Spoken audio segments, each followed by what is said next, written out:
Average time on ice for Duncan Keith, 31:07 in the 2015 Cup. Sources telling us that Duncan is headed to the Oil. And that is a huge deal. As Billy Lindsay was talking about earlier, the Oil need help. Ken Holland's got a lot of work to do. First round sweep. Paul Coffey is not walking through that door. This is a player that, as I mentioned, is a surefire Hall of Famer. What does he bring? Going the other way, by the way, is Caleb Jones. Yes, he's Seth's brother. Let that marinate. Think about if you're Chicago and you say, hey, your brother plays here.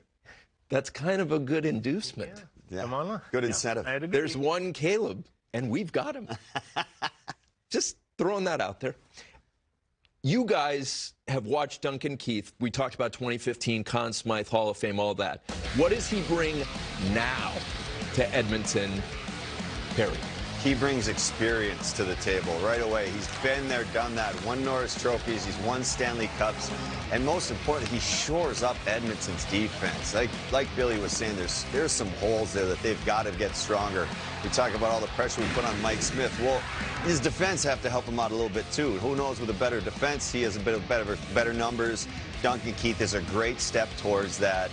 And you bring in the leadership, not to mention just the experience and everything. The leadership he brings to the table can help out with McDavid. You know, he can help to control that room, and just a good piece of that core to start going in the right direction for Edmonton. And I just love that he's a defenseman. That's number one hole, in my opinion, for them.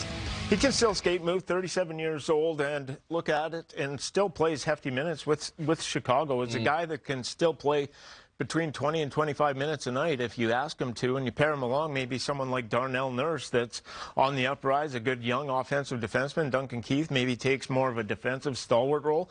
That's the beauty of Duncan Keith, is he put up good offensive numbers throughout the course of his career, but he is still very stable defensively and hasn't lost the skating ability.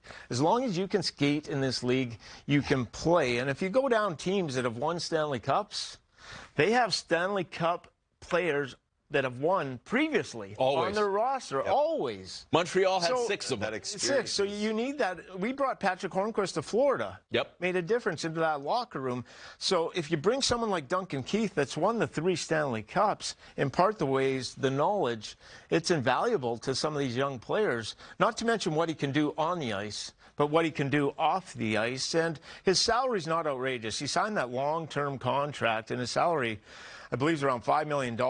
And the actual dollar amount that you got to pay him is around 3.6, I believe, because it's the way the contract's structured. So it's a price tag. I'm interested to see if Chicago retains any of the money and pays him a little bit of the salary, or if Edmonton takes all of the salary. But he's got a couple of years good left in him, and they need some guys with that can steady the ship and go there in Edmonton to bring along. So at the acquisition at this moment, it's a good fit, and he'll play a ton there, too, in Edmonton. And when you got McDavid and Draisaitl, it's only going to help a player like Duncan Keith at his age. We're hearing no money was withheld, no money retained. Okay.